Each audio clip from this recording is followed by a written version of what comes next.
안녕하세요. 그녀의 썰 시작합니다. 저는 30대 후반의 남자입니다. 제 스스로는 판단을 제대로 할 수가 없는 것 같아서 사연을 보냅니다. 제 직업상 술자리가 잦아 단란주점을 자주 다녔고 거기서 일하는 한 여자를 알게 되었습니다. 처음에는 직업 여성이라는 편견으로 쉬운 관계로 시작하였으나 우린 꽤 마음이 잘 맞았고 공통점도 있었으며 제 말을 잘 들어주어 술집 안에서가 아닌 밖에서도 만나는 친한 사이가 되었습니다. 미국에 가족이 있고 한국에서 혼자 외로이 생활하던 저로서는 그녀의 존재만으로도 큰 위로와 힘이 되었습니다. 그런데 신기하게도 그녀도 미국에 가족이 있고 한국에서 홀로 생활하는 저와 똑같은 상황이었습니다. 그녀는 저보다 한 살이 많았고 그래서인지 누나같이 저를 감싸주는 느낌을 받았습니다. 몇 달을 그렇게 알고 친해지면서 혼자 사는 저의 집에 그녀가 자주 놀러오게 되었고 우리는 연인관계로 발전하게 되었습니다. 그녀는 올 때마다 제게 따뜻한 밥을 해주는 그런 여자였습니다. 퇴근 후에 집에 들어오면 그녀가 해놓은 따뜻한 집밥을 먹을 수 있어서 행복했습니다.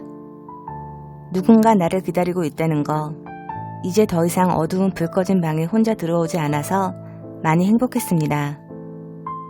하지만 그녀는 늦은 밤에 그녀의 일터로 나갔습니다. 저는 그 일을 그만두었으면 좋겠다고 말했습니다. 어떤 남자든지 그녀를 사랑한다면 그런 일은 그만두어 줬으면 할 겁니다. 그녀도 제 뜻을 이해했지만 현실적인 문제 때문에 당장 그만둘 수는 없다고 말했습니다. 그 대신 일주일에 2-3번 정도로 나가는 횟수를 줄이겠다고 하였습니다. 저도 사업에 한번 망해서 빚을 지고 있는 상태라서 경제적으로 그녀를 완전히 돌볼 수가 없어서 그렇게 하게 했어야만 했습니다.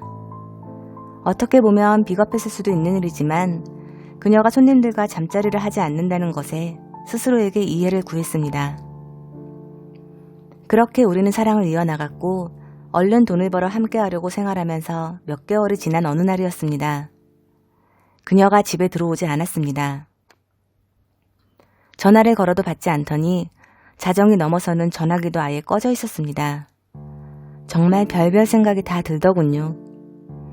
무슨 사고가 났는지 걱정도 됐지만 제 마음 한켠에서는 그녀가 여전히 직업 여성일 수밖에 없어서 그런가 하는 나쁜 생각도 솔직히 들었습니다.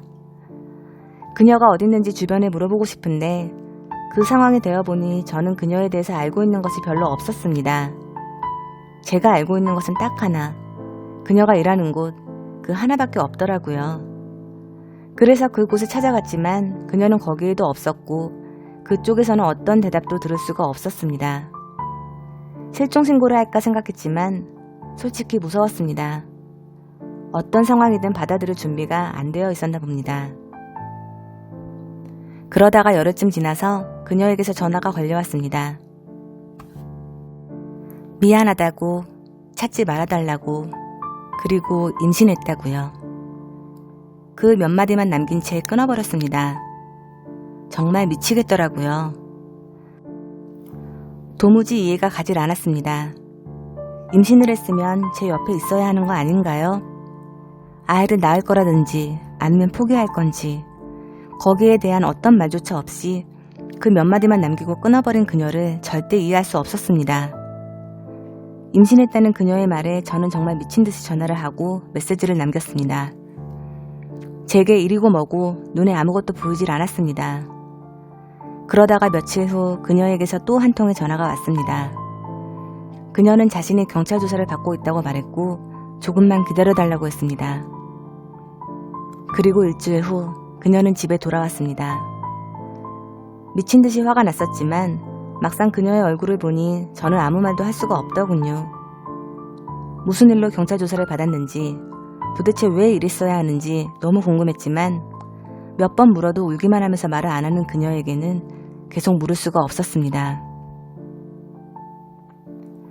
솔직히 겁이 났습니다. 그리고 무슨 일인지 알게 되는 것보다 모르고 넘어가는 게 좋을 수 있다는 생각이 들어서 저도 더 이상 묻지 않았고 다시는 이런 식으로 하지 말자는 다짐과 함께 저도 그녀에게 최선을 다하려고 마음을 먹었습니다. 제 아이를 가졌으니까요. 그런데 며칠 후 회사에 다녀오니 그녀는 울면서 유산을 했다고 말했습니다. 그녀와 내 아이와 함께할 생각에 꿈 같았던 며칠이 그 며칠로 남고 날아가 버렸습니다. 꿈꿔왔던 행복인데 하늘이 뺏어가 버렸다는 생각에 모든 것을 잠시 원망했지만 그래도 그녀가 제 곁에 돌아와줬고 그리고 아이는 천천히 또 가지면 그만이고 유산된 그 아이는 뜻밖의 선물처럼 다가왔던 아이였기에 우리만 함께하면 그만이라고 생각하고 그녀에게 위로를 해주었습니다. 그리고 그녀에게 말했습니다. 경제적으로 힘들어도 이제 그 밤에 일하는 건 완전히 그만두어 줬으면 좋겠다고요. 그런 제 부탁에 그녀도 완전히 그만두겠다 했고 우리는 돈이 없으면 없는 대로 살면 된다는 마음을 갖기로 했습니다. 그렇게 우리는 다시 행복해지면서 석 달 후 아이라는 축복이 다시 한번 찾아왔습니다. 너무 기뻤습니다. 우리는 미국에 있는 부모님께 정식으로 인사를 드리려 일정을 잡았고 이제부터는 동거가 아닌 결혼식을 하려 준비를 하기 시작했습니다. 그리고 한국에 있는 그녀의 유일한 가족인 그녀의 사촌동생도 알게 되어서 함께 준비를 하였습니다. 저도 이제 결혼이라는 걸 하는구나 라는 마음에 세상 기뻤습니다. 그러나 그 행복은 또 오래가지 못했습니다. 그녀는 한 장의 메모와 함께 또 사라졌습니다. 그 메모의 내용은 아이는 혼자 낳아 기를 거고 자신은 미국으로 갈 테니 찾지 말아달라는 메모였습니다. 정말 이해를 할 수 없었습니다. 제가 뭘 그렇게 잘못했나요? 알 수 없는 그녀의 행동도 이해해 주었고 결혼 준비도 시작하면서 부모님께 인사도 드리러 가기로 했는데 갑자기 이런 행동을 하는 그녀에게 미친 듯이 화가 나기 시작했습니다. 참을 수가 없었습니다. 내 아이를 낳고 혼자 키운다는 게 말이 됩니까? 너무 화가 나서 그녀의 사촌동생한테 하소연을 했고 사촌동생에게서 그녀가 진짜 미국에 갔다는 사실을 알게 되었습니다. 저는 그 후로 매일같이 술과 함께 하루하루를 보냈고 같이 술 마시는 친구들에게 그동안 그녀에 대해 말 못했던 것들을 털어놓았습니다. 친구들의 반응은 하나같이 똑같더군요. 제가 바보라고, 제가 속았다고. 그리고 그 아이가 제 아이가 아니지 않냐는 반응이었습니다. 그녀가 집 나가서 받았던 경찰 조사는 무엇이며 유산을 하고 바로 또 임신을 한 것도 거짓일 테고 아니 처음부터 아이 가진 것조차 거짓이 아니었겠냐고 병원은 함께 가본 적이 있느냐면서 이런 바보가 어딨냐고요. 부정하는 저에게 한 친구는 아이를 낳게 되면 친자 검사를 해보라고도 말을 했습니다. 저는 그런 말을 하는 친구들에게도 화가 나더라고요. 분명 저를 위해 조언해주는 것은 알겠지만 우리의 모든 게 거짓이면 우리가 대체 뭘 하면서 시간을 보낸 건지 어디서부터 거짓인 건지 그냥 모두에게 다 화가 났습니다. 제가 할 수 있는 일은 아무것도 없었고 그 후 그녀의 사촌동생을 통해서 그녀와 카톡 연결을 할 수 있었습니다. 그녀는 자신은 걱정하지 말라고 잘 있다고 말하더군요. 그렇게 몇 개월 후 어느 날 그녀의 사촌동생에게서 또 전화가 걸려왔습니다. 그녀가 제 아이를 미국에서 낳았다고요. 그 얘기를 듣는 순간 제 아이가 이 세상에 태어났다는 사실에 감정이 북받쳐 올랐고 미국에 있는 그녀에게 무조건 잘하겠다고 다 내가 잘못했다고 앞으로 정말 잘하겠다고 한 번만 제 아이를 보여달라고 했습니다. 그렇게 사정사정하여 저는 미국에 그녀가 있는 병원으로 날아갔고 아이는 볼 수 없었지만 그녀와의 만남은 잠깐 이루어질 수 있었습니다. 그녀가 너무 고마웠습니다. 어떤 미움의 감정도 없이 그냥 함께하고 싶었습니다. 그렇게 잠깐 본 후에 저는 미국의 다른 지역에 계시는 저희 부모님께 가서 이 사실을 알리고 한국에 돌아왔습니다. 그리고 며칠 후 그녀가 제 아이 사진을 한 장 보내주었습니다. 너무 예쁘더라고요. 그런데 그녀는 여전히 저와는 함께하지 않을 거라 했습니다. 아이는 자신이 미국에서 키울 테니 양육비만 월 200만원씩 붙여달라고 하였습니다. 아무리 돈을 잘 못 버는 아빠라도 아이에게는 아빠는 없는 것보다는 있는 게 낫지 않느냐고 말하면서 계속 그녀를 설득했지만 돌아오는 그녀의 대답은 변하지 않았습니다.